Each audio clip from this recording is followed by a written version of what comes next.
Hello YouTube. तो आज एक नया टॉपिक ज्योग्राफी का लेकर के हम आ गए हैं, that is our solar system. छोटे बच्चों की क्लास में अक्सर ये क्वेश्चन आता है, एक इमेज दी होती है या इमेज नहीं भी दी होती है, तो सोलर सिस्टम करके कुछ टॉपिक दिया होता है छोटे बच्चों की क्लास में 6, 7, 8 या फिर उससे भी छोटी क्लास होती है 2nd, 3rd, 4th में। बच्चों से कंफ्यूज होते हैं कि आखिर में है क्या चीज़ है। तो मैं आज इसी टॉपिक को लेकर के आया हूँ, प्लैनेट्स के बारे में कुछ बात करेंगे बहुत ब्रीफ में। बता दूं मैं आपको कि जैसे कि आपको पता है इस यूनिवर्स में बहुत सारी गैलेक्सीज हैं और हर गैलेक्सीज में बहुत सारे सोलर सिस्टम हैं। तो सोलर सिस्टम होता क्या है, व्हाट इज सोलर सिस्टम, पहले ये बता दूं। सोलर सिस्टम का मतलब है कि एक सन और उसके चारों तरफ चक्कर लगाने वाले बहुत सारे लैंड मासेस या भूखंड, ठीक, वो उनको हम प्लैनेट्स कह सकते हैं। तो एक सन होता है बीच में, यानी कि तारा। सन क्या है? एक तारा है, सन इज अ स्टार, ठीक। और उसके चारों तरफ क्या होता है? बहुत सारे प्लैनेट्स जो हैं वो चक्कर लगाते रहते हैं। तो ऐसे बहुत सारे सोलर सिस्टम हमारे यूनिवर्स में एग्जिस्ट करते हैं और उनमें से ही एक सोलर सिस्टम हमारा है, जिसमें हम उस सोलर सिस्टम में एक ग्रह है जिसको बोलते हैं पृथ्वी, अर्थ, उस पर रहते हैं। तो आज मैं इस वीडियो में सोलर सिस्टम के ऊपर बात करूंगा और जानूंगा, और हम बताएंगे आपको कि किस प्रकार से कितने प्लैनेट्स हैं, क्या फीचर्स हैं सोलर सिस्टम के, कुछ और सूचनाएं भी मैं आपको इसमें दूंगा।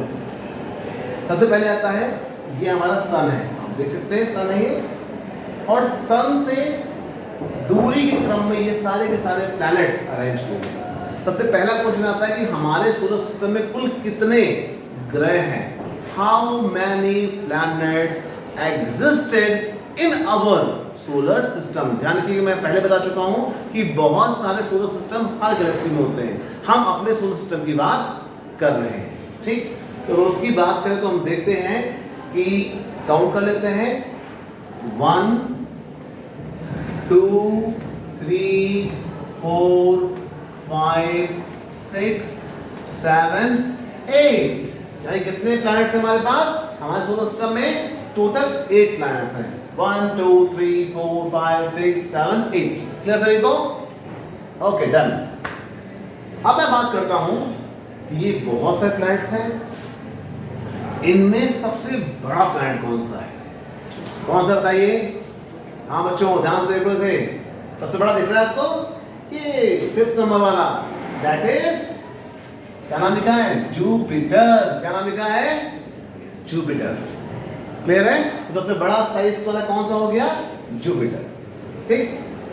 अब उसकी बात करते हैं कि सबसे सन से सबसे दूर का कौन सा है, सबसे जो डिस्टेंस पे एकदम अकेला वहां पे खड़ा हुआ लास्ट में, तो दैट इज नेपट्यून। ये नेपट्यून, क्लियर है? 8वें नंबर पे जो खड़ा है, कोई लाइन बनती है तो सबसे आगे जो होता है उसका क्लोज होता है, लास्ट जो सबसे आखिरी होता है, तो उससे लास्ट में कौन सा है इस सोलर सिस्टम वाली लाइन में? नेपट्यून, लास्ट वन, ठीक। नेक्स्ट, हम किस प्लैनेट पे रहते हैं? बिल्कुल सही कहा, that is 3rd number, called as Earth. Clear हो रहा है? अर्थ पे रहते हैं लोग, ठीक।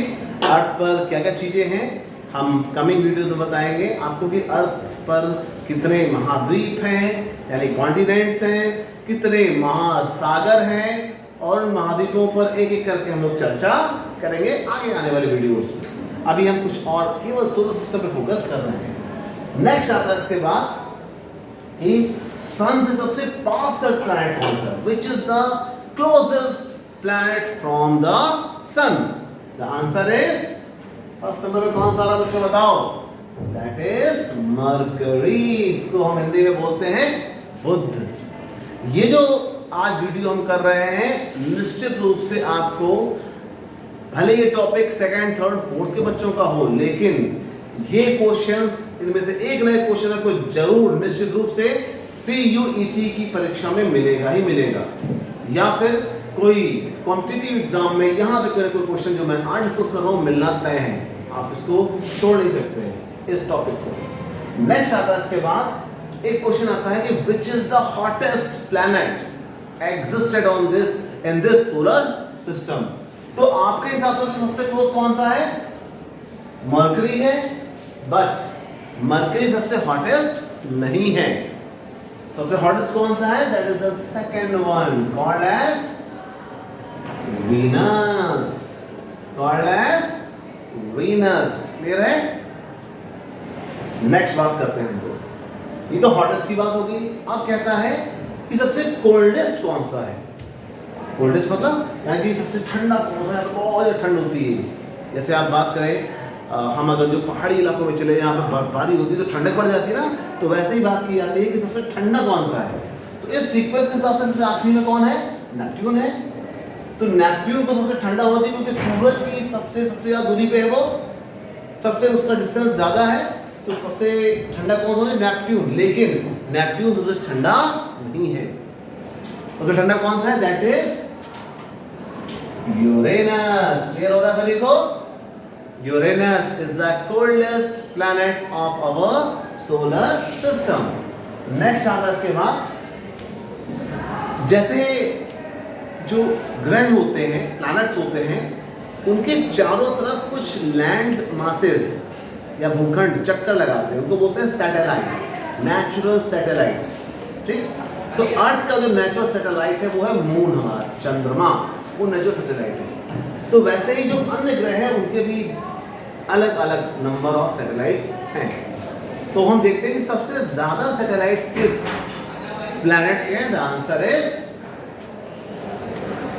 Saturn. Saturn is having highest number of natural satellites. तो ये सूचनाएं मैंने आपको दी हैं। ठीक, अब यहाँ पर देखिए, एक यहाँ पर एक मार्किंग की गई है, 4 प्लैनेट्स इधर और 4 प्लैनेट्स के right side.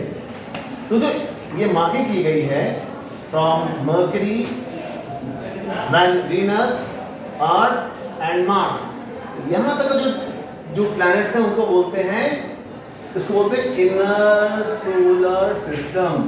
Inner solar system. उसके बाहर है उसको बोलते हैं आउटर सोलर सिस्टम। ठीक है, आउटर सोलर सिस्टम। ये चार जो बात वाले इसको बोलते हैं आउटर सोलर सिस्टम, दूर के काफी ज्यादा।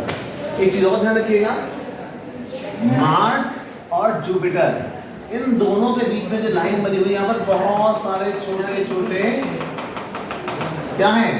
एस्ट्रॉइड्स हैं, बहुत सारे लैंड मासेस हैं, बीच में मूव करते रहते हैं, लेकिन बेल्ट के रूप में दिया गया है। ठीक है ना? इसको बोलते हैं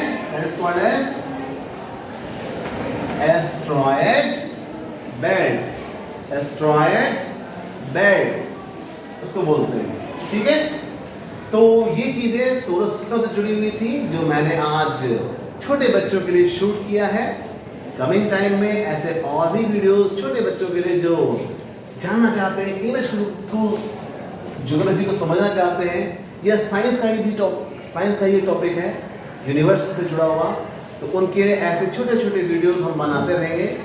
और आप सभी इसको एंजॉय करिए, अपनी नॉलेज बढ़ाइए, नॉलेज दूसरों तक पहुंचाइए। चैनल को लाइक सब्सक्राइब करना मत भूलिए।